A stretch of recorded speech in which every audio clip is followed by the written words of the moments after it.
وہ مد و جزر اسلام ہے، لیکن چونکہ وہ مسدس حیت میں مسدس شکل کے اندر جو ہے وہ لکھی گئی ہے، اس لیے اسے جو ہے وہ ہم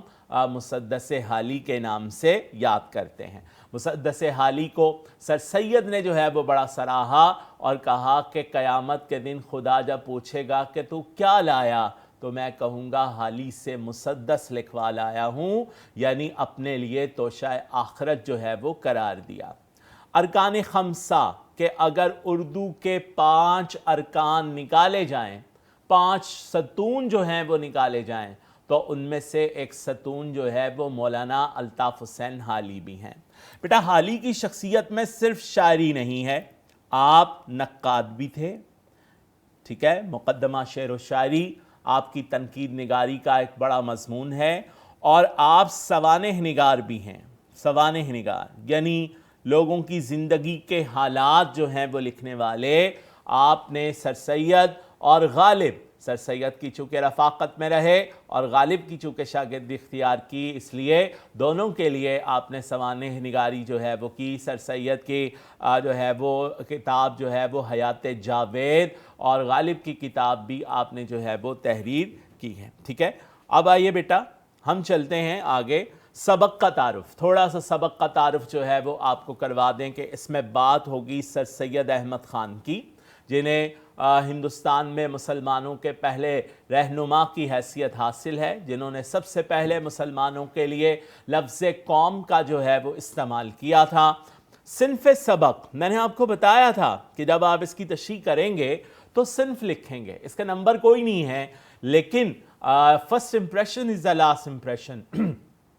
کیا آپ ایگزامینر کو بتائیں گے کہ آپ کو اس کے صنف کے بارے میں، اس کی اقسام کے بارے میں بھی معلوم ہے، تو یہ خاکہ ہے۔ جب کسی کی بارے میں کچھ تحریر کرتے ہیں تو اسے خاکہ نویسی جو ہے وہ کہا جاتا ہے۔ سر سید کی شخصیت کے بارے میں اس میں بات کی جائے گی کہ سر سید کی شخصیت جو ہے وہ کیسی تھی، مہمان نواز ہیں، دوستوں سے ملاقات ہے، آپ کے شخصیت کے اندر ظرافت ہے، خطوں کا جواب جو ہیں وہ آپ دیتے تھے، محنتی تھے، ان تمام باتوں پر حالی کی رفاقت تھی، اس لیے حالی نے جو ہے وہ آپ کے بارے میں تحریر کیا ہے۔ بیٹے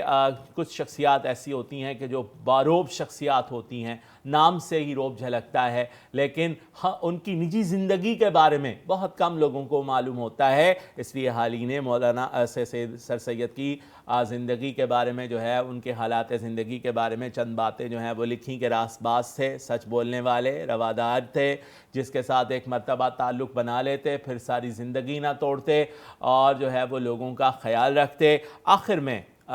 مصنف نے جو ہے وہ آپ کو کہا ہے کہ وہ ایک درخت کی مانند تھے کہ جو اپنے پھل سے، اپنی لکڑی سے، اپنی چھاؤں سے، ہر طرح سے قوم کی جو ہے وہ خدمت کرتا ہے۔ تو یہ بات اس کے اندر جو ہے وہ مصنف نے بیان کی ہے، ٹھیک ہے بیٹا۔ تو آئیے ہم چلتے ہیں نیکسٹ اپنے سبق کی طرف کہ سبق کے اندر جو ہے وہ کیا ہے۔ پہلا پیراگراف بیٹا ہمارے پاس اسکرین پر جو ہے وہ موجود ہے۔ سید کے اخلاق و حسائل سے، دوستوں اور مہمانوں سے ان کا دسترخوان بہت کم خالی ہوتا تھا، ٹھیک ہے بیٹا۔ اس میں سب سے پہلا دوست احباب۔ دوست احباب کیا ہیں بیٹا؟ دوست جو ہیں وہ ہماری معاشرتی زندگی کا حصہ ہیں۔ انسان اکیلا تنہا زندگی بسر نہیں کر سکتا، اس لیے دوستوں کا ہونا جو ہے وہ بیٹا بے حد ضروری ہے کہ انسان اپنے دلی معاملات کو بیان کر لیتا ہے ان کے ساتھ، اس لیے معاشرتی زندگی کے اندر انسان جو ہے وہ اپنے دوست بنا لیتا ہے۔ اور سر سید احمد خان کا دوستی سے متعلق بڑا ہی ایک نرالی سی جو ہے وہ ان کا نظریہ تھا۔ وہ کہتے ہیں کہ دوستی کے آگے رشتہ و قرابت کی کوئی اہمیت نہیں، یعنی وہ کہتے ہیں کہ رشتہ دار بعد میں اور دوست احباب جو ہیں وہ پہلے ہیں، کہ دوستوں کے ساتھ انسان جو گفتگو کرتا ہے وہ انسان کے اندر زندہ دلی کو پیدا کرتے ہیں۔ مہمانوں سے ان کا دسترخوان خالی نہ ہوتا تھا، مہمانوں سے ان کا دسترخوان جو ہے وہ پر رہتا تھا، یعنی یہاں پر جو ہے وہ سر سید کی مہمان نوازی کو جو ہے وہ بیان کیا گیا ہے کہ سر سید جو ہیں وہ ایک مہمان نواز تھے۔ یہ بیٹا پیغمبرانہ صفت ہے مہمان نوازی کرنا، کہ مہمان نواز جو ہوتا ہے اس پیغمبرانہ صفت جو ہے وہ بیٹا اس کو کہا جاتا ہے۔ سر سید کا چونکہ حلقہ احباب بہت وسیع تھا، ہندوستان گیر شہرت کے مالک تھے، رہنما تھے، بہت سے لوگ آپ سے ملنے کے لیے آتے تھے۔ اس کے علاوہ آپ کی ادبی خدمات کو دیکھا جائے تو اسکول، کالج وغیرہ آپ نے جو ہے وہ قائم کیے، لہذا بہت سی تعلیمی شخصیات بھی آپ سے ملنے کے لیے آتی تھیں، تو ہر وقت گھر میں جو ہے وہ کوئی نہ کوئی مہمان موجود رہتا تھا، اور سر سید اس قدر رواداری اور وزاداری سے کام لیتے تھے کہ ہر وقت ان کا دسترخوان مہمانوں کے لیے جو ہے وہ جمع رہتا تھا، اور وہ کبھی تنگ دل نہیں پڑتے تھے۔ جس دن کوئی مہمان نہ ہوتا وہ کھانا کھاتے وقت بشاش نہ ہوتے تھے، خوش نہ ہونا۔ اکثر اوقات لوگ ہوتے ہیں کہ جو مہمانوں سے کترا کر بچا کر خود کھانے کی کوشش کرتے ہیں، لیکن سر سید احمد خان کو اللہ تعالیٰ نے یہ خوبی عطا کی تھی کہ آپ بانٹ کر کھانا پسند کرتے تھے، اور جو بانٹ کر کھاتا ہے اللہ تعالیٰ اس کے رزق کے اندر اضافہ کر دیتا ہے۔ جس دن زیادہ مہمان ہوتے اس دن گھر میں عید ہوتی تھی۔ عید کا دن خوشیوں کا دن ہوتا ہے، بہت زیادہ خوشی ہے۔ نبی پاک صلی اللہ علیہ وسلم کی حدیث مبارکہ سے ہمیں معلوم پڑتا ہے کہ عید کو آپ نے جو ہے وہ خوشی قرار دیا ہے، جس دن تمام رنجشیں بھلا دی جاتی ہیں، دوستوں کو قریب لایا جاتا ہے، احباب جو روٹھے ہوتے ہیں انہیں منایا جاتا ہے، لہٰذا ہر طرف خوشیاں ہی خوشیاں جو ہیں وہ تقسیم کی جاتی ہیں۔ تو زیادہ مہمانوں پر اکتاتے نہیں تھے، اکثر لوگ اکتا جاتے ہیں، مہمانوں سے گھبرا جاتے ہیں، لیکن سر سید نہ گھبراتے تھے نہ تنگ دل ہوتے تھے، بلکہ زیادہ مہمانوں کے دن ان کے گھر میں عید کا سا سما ہوتا تھا۔ غریب مہمان آ جائے تو قرض لے کر بھی تکلف کر، کیونکہ مہمان اللہ کی رحمت ہوتا ہے۔ حضرت امام غزالی رحمت اللہ تعالیٰ علیہ نے ارشاد فرمایا کہ مہمان جو ہے وہ اللہ کی رحمت ہوتا ہے، لہٰذا قرض لے کر بھی ہمیں تکلف کرنا چاہیے، اسے کھلانا پلانا چاہیے، یہ نہ ہو کہ اسے ویسے ہی گھر سے رخصت کر دیا جائے۔ تو یہ بیٹا اس پیراگراف کی یہاں تک یہ 3 پوائنٹ ہم نے جو ہیں وہ تشریح کیے ہیں۔ نیکسٹ ون، ٹھیک ہے،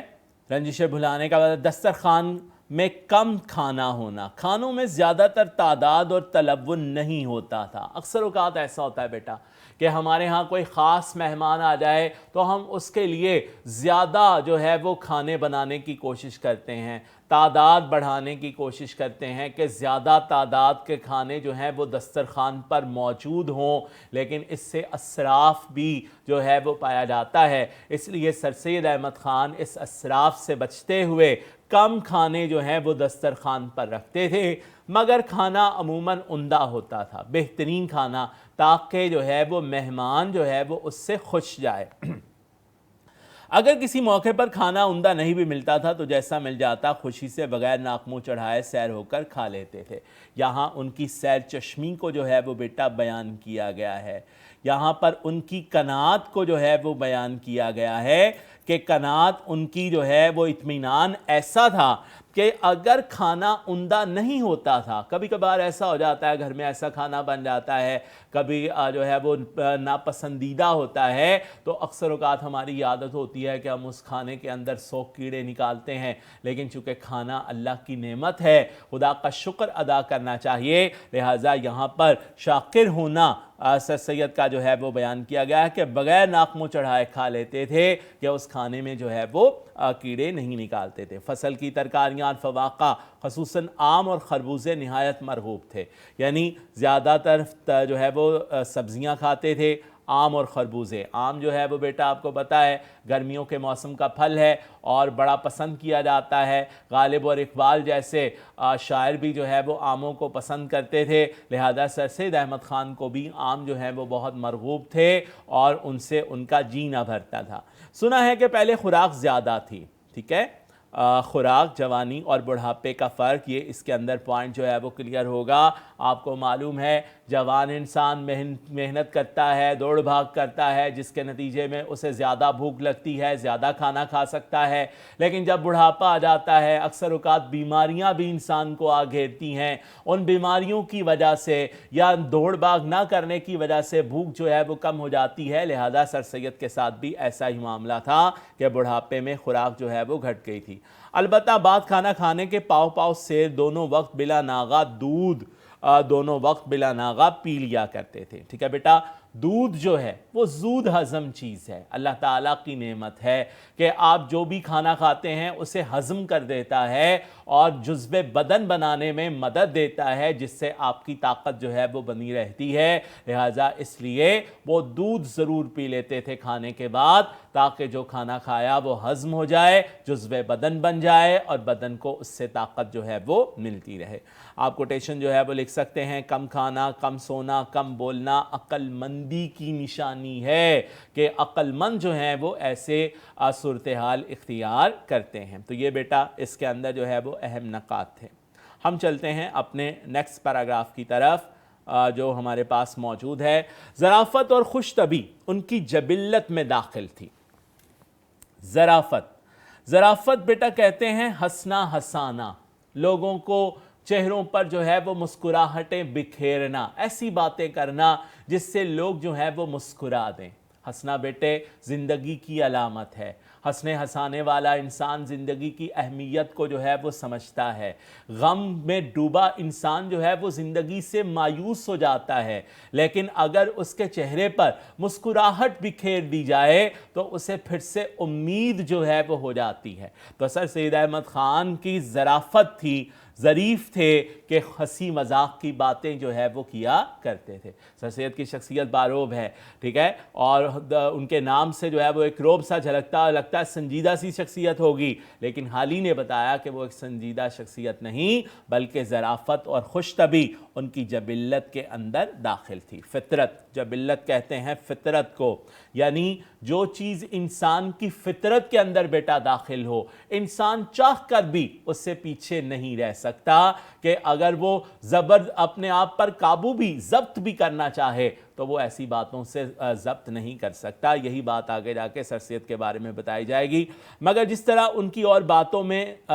بناوٹ نہ تھی، اسی طرح ظرافت اور خوش طبعی میں مطلق تصنع نہ تھا۔ تصنع کہتے ہیں بناوٹ کو۔ خوش مزاجی، یہاں پر آپ کوٹیشن جو ہے وہ لکھ سکتے ہیں، مسکرا کر ملنا صدقہ ہے۔ کوٹیشن لکھی جا سکتی ہے، مسکراہٹ ایک نذرانہ ہے۔ نبی پاک صلی اللہ علیہ وسلم نے ارشاد فرمایا، آپس میں ایک دوسرے کو تحائف دو کہ اس سے محبت بڑھتی ہے۔ صحابی نے عرض کی، یا رسول اللہ اگر تحفہ دینے کے لیے کچھ نہ ہو تو آپ نے فرمایا ایک مسکراہٹ دے دو کہ یہ بھی اس کے لیے ایک بڑا تحفہ ہے۔ ٹھیک ہے بیٹا، تو انہوں نے یہاں پر لکھا کہ ان کی تحریر میں بناوٹ نہیں ہوتی تھی، خوش مزاجی اور ظرافت کی باتوں میں، یعنی جو لطیفہ جو ہے، جو بات وہ خوشی کے لیے کرتے تھے وہ بناوٹی نہیں ہوتی تھی، بلکہ وہ فطرتی طور پر ان کے ذہن میں آتی تھی اور وہ اسے بول دیتے تھے۔ بیٹا کیا ہے کہ جو بات آپ کو فطرتی طور پر جو ہے وہ آئے، وہ بات مؤثر ہوتی ہے، دیر پا ہوتی ہے، لیکن اگر کوئی بات بناوٹی ہو تو بیٹا وہ عارضی ہوتی ہے، وہ غیر مؤثر چیز ہوتی ہے، جلد لوگ اس کے اثر سے جو ہے وہ نکل جاتے ہیں۔ لہٰذا سر سید کے بارے میں یہ تھا کہ وہ بناوٹی باتیں نہیں کرتے تھے۔ تقریر میں، بات چیت میں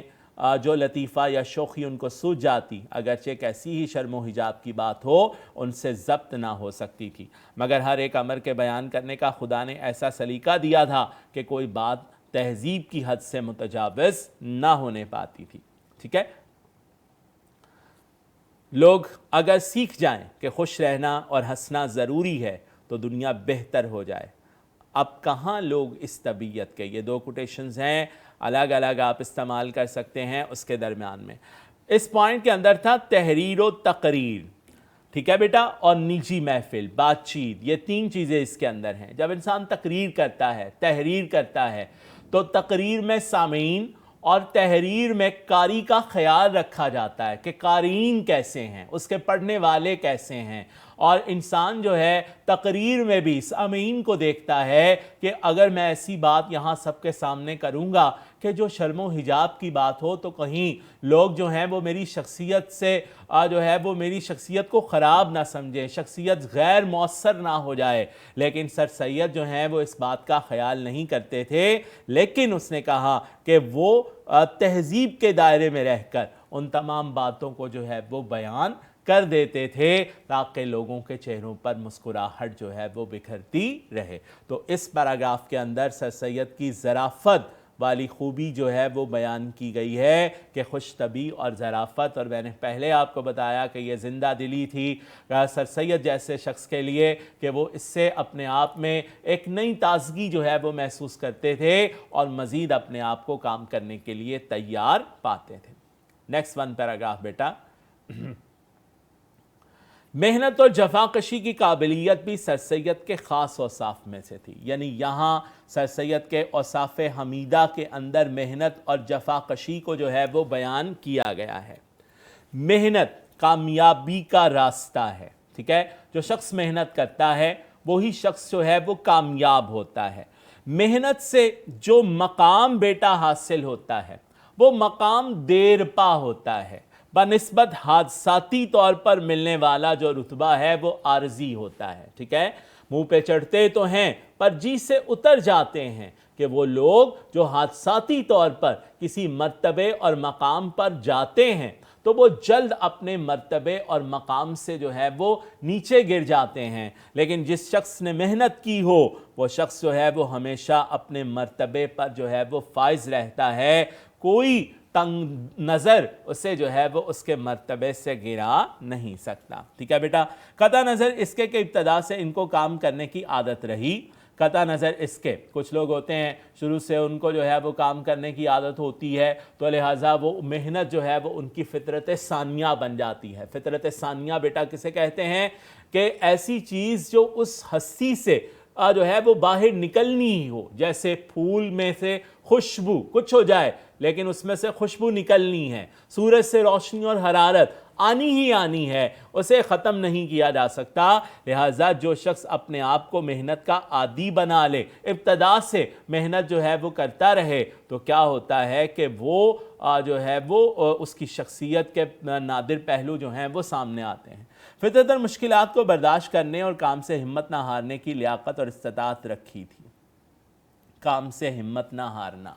بیٹا، جب کوئی شخص عظیم کام، کوئی بڑا مقصد، کوئی جو ہے وہ کام شروع کرتا ہے تو یقیناً اس کی مخالفت ہوتی ہے، یقیناً لوگ جو ہیں وہ اس کی راہ میں رکاوٹیں جو ہے وہ حائل کرتے ہیں، یقیناً اسے پہلی ہی بار میں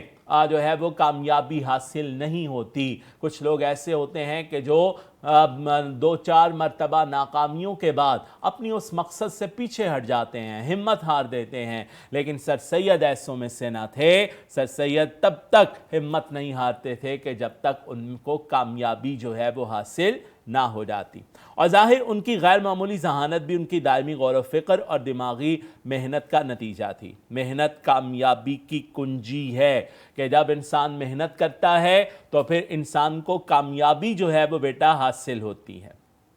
ٹھیک ہے۔ یہاں ہم پڑھیں گے کہ غیر معمولی ذہانت بھی ان کے دائمی غور و فکر اور دماغی محنت کا نتیجہ تھی۔ بیٹا دماغ اللہ تعالیٰ نے سب کو ایک جتنا دیا ہے، لیکن جو اس دماغ کو استعمال میں لاتے ہیں ان کا دماغ جو ہے وہ بڑھتا چلا جاتا ہے۔ کچھ لوگ ایسے ہوتے ہیں جو اپنے دماغ سے بالکل کام نہیں لیتے تو ان کی دماغی صلاحیت جو ہے وہ محدود ہو جاتی ہے، لہٰذا ذہانت کا تعلق جو ہے وہ غور و فکر سے ہے۔ اولم یتفکروا فی انفسہم، قرآن میں بھی ارشاد ہے کہ کیا انہوں نے اپنے اندر غور و فکر نہیں کیا؟ قرآن میں ارشاد ہے وَلَقَدْ يَسَّرْنَا الْقُرْآنَ لِلذِّكْرِ فَهَلْ مِن مُدَّكِرٍ، کہ ہم نے اسے سمجھنے کے لیے آسان بنا دیا ہے، کوئی ہے جو سوچے سمجھے؟ تو غور و فکر کی جو ہے وہ قرآن بھی ہمیں دعوت دیتا ہے کہ اس سے انسانی عقل کو جو ہے وہ جلا ملتی ہے۔ سر سید نے بھی دماغی ذہانت جو ہے وہ دماغی محنت اور دائمی غور و فکر سے جو ہے وہ حاصل کی۔ بیٹا یہاں حضرت لقمان کا قول آپ جو ہیں وہ لکھ سکتے ہیں۔ حضرت لقمان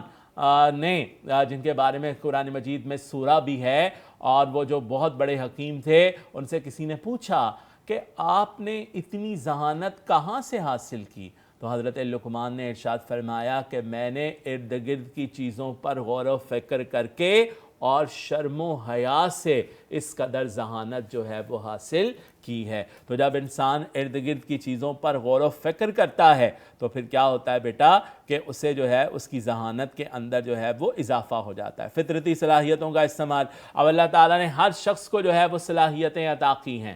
ذہانت دی ہے، غور و فکر کا جو ہے وہ اس کے اندر مادہ رکھا ہے، ان صلاحیتوں کو جس قدر ہم استعمال کرتے ہیں، جس قدر استعمال میں لاتے ہیں، ان میں اسی قدر اضافہ ہوتا چلا جاتا ہے۔ آپ نے انگریزی کی کہاوت سنی ہوگی، practice makes a man perfect, کہ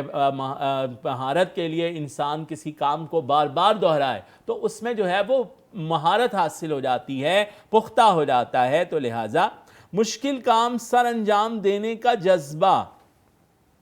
کہ جب انسان بار بار کسی بات کو جو ہے وہ کرتا ہے اور اس بات میں ہمت نہیں ہارتا، بار بار اس کام کو انجام پہنچانے کے لیے اپنے آپ کو محنت میں لگائے رکھتا ہے، تو بیٹا مشکل کام سر انجام دینے کا جذبہ اس کے اندر پیدا ہو جاتا ہے۔ کوٹیشن آپ لکھ سکتے ہیں، مشکلات کا مقابلہ کرنے سے کامیابی قدم چومتی ہے، کہ جب انسان مشکلات کا مقابلہ کرتا ہے تو پھر انسان ضرور کامیاب ہوتا ہے۔ کیوں بیٹا؟ جب تک پھول کے ساتھ کانٹے ہوتے ہیں، جب تک انسان کانٹوں سے ہاتھ زخمائے نہ، اس وقت تک پھول حاصل نہیں ہو سکتا۔ لہٰذا اگر وہ چاہے کہ ہاتھ زخمائے بغیر اسے پھول مل جائے تو ایسا ناممکن ہے۔ تو جب انسان مشکلات کا مقابلہ کرتا ہے تبھی انسان کامیابی حاصل کرتا ہے۔ کیونکہ بچپن میں جیسا کہ خود سر سید کے بیان سے معلوم ہوا کہ وہ باعتبار ذہانت اور جودت کے اپنے ہم چشموں میں کچھ زیادہ امتیاز نہ رکھتے تھے۔ ہم چشم یعنی ہم جماعت، ہم عمر لوگ، ان کے کچھ لوگ ایسے ہوتے ہیں کہ جو شروع ہی سے بہت زیادہ ذہین ہوتے ہیں، کہا جاتا بھائی اس کا مقابلہ کوئی نہیں کر سکتا، اس طرح جو ہے وہ اس کے ساتھ جو ہے وہ کوئی اپنے آپ کو مقابلتاً نہیں لا سکتا۔ لیکن بیٹا کیا ہے، سر سید ارشاد فرماتے ہیں کہ وہ اپنے ہم چشموں سے زیادہ ذہانت نہیں رکھتے تھے، یعنی کلاس میں وہ باقی طالب علموں کی طرح سے ہی تھے، کہ ہم کہیں کہ چونکہ وہ سر سید تھے اس لیے شروع ہی سے جو ہے وہ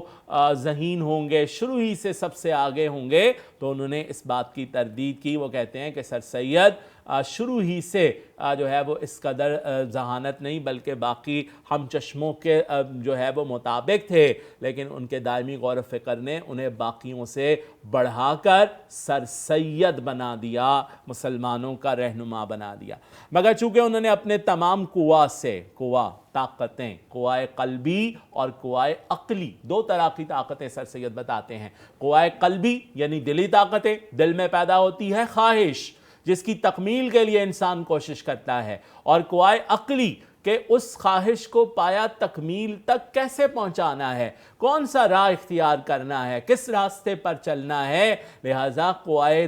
قلبی اور قوائے عقلی دونوں سے سر سید احمد خان نے جو ہے وہ کام لیا، جو خدا تعالیٰ نے ان کے نفس میں ودیت کیے تھے، یعنی تحفے میں دینا، خاص اللہ تعالیٰ نے جو ہے وہ انہیں عطا کرنا، پورا کام لیا۔ میں نے آپ کو بتایا کہ کچھ لوگ اللہ تعالیٰ کی دی ہوئی صلاحیتوں کو جو ہے وہ بروئے کار نہیں لاتے، لیکن کچھ لوگ انہیں بروئے کار لا کر ان میں اور اضافہ کرتے ہیں، تو سر سید ان میں سے ایک تھے، اور اس لیے ان کے ذہن، حافظے اور عقل سب کو جلا ہو گئی تھی، بڑھ جانا، وسیع ہو جانا، تو یہ بار بار محنت اور بار بار غور و فکر کا نتیجہ تھا کہ ان کے حافظے اور عقل جو ہے اس کو وسعت حاصل ہو گئی تھی۔ ٹھیک ہے بیٹا،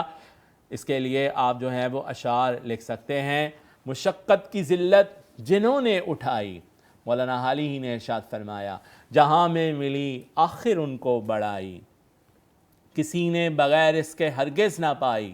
فضیلت نہ عزت نہ فرما روائی، نہال اس گلستہ میں جتنے بڑے ہیں، ہمیشہ وہ نیچے سے اوپر چڑھے ہیں۔ تو پودے جب موسم کی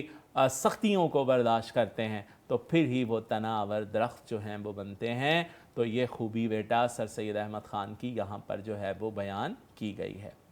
آج کے لیکچر میں ہمارے یہ 3 پیراگراف تھے جن کو ہم نے تشریح کی۔ میں نے آپ کو کال وغیرہ اس کے اندر جو ہے وہ بتانے کی کوشش کی، اور ساتھ ہی ساتھ جو ہے وہ آپ کو تمام جو ہے وہ پوائنٹ تشریح کے لیے کلیئر کیے۔ اگر آپ ان تمام پوائنٹس کے الگ الگ پیراگراف بنا کر تشریح کریں گے تو کوئی وجہ نہیں ہے کہ آپ ایک پیراگراف کی تشریح 3 سے 4 پیجز تک جو ہے وہ نہ لے جا سکے۔ ٹھیک ہے بیٹا، آج کے لیے اتنا ہی، اگلے لیکچر تک کے لیے اجازت دیجیے۔ اللہ حافظ، السلام علیکم۔